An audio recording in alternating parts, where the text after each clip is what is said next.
Now, when the third house lord is in the fifth house of the D10 chart, what is the fifth house in the D10 chart? This is how you can use your creativity, intellect in your career, in your work. Remember, the fifth house is the 8th house to the 10th house. So this also shows where the change, where the upheavals, where the transformation is coming in your career. Many times because of your own effort. Because here the third house lord is placed in the fifth house. So the career is influenced with your own creative pursuits, with your own intellectual pursuits also. So your creative abilities will make you successful in career, which could involve public speaking, writing, drama, movies, artistic expressions, maybe advertisement, maybe entertainment, maybe public performances such as singing, dancing. All of these are important, including education, because the fifth house is also the house of education.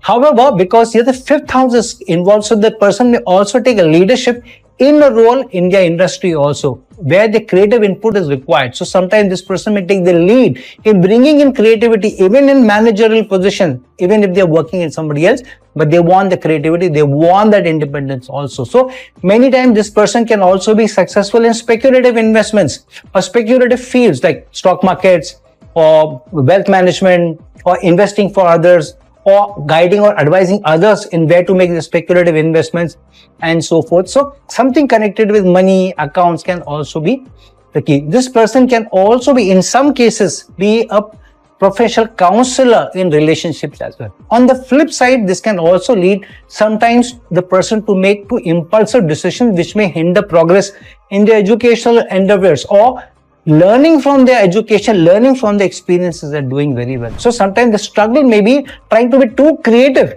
rather than what they have learned. So this requires that you should have an equal balance in how much creative you want to be, how much innovative you want to be, and what you have learned from the business, what you have learned from your education. You've done your MBA, but you're trying to be too creative in your management, in your administrative skills. So here it requires a balance. However, this is one of the best fields where using your intuition, using your what you truly like to do, where you can be at your creative best, where you can be at your independent best, you get huge success in your career, in your self-effort.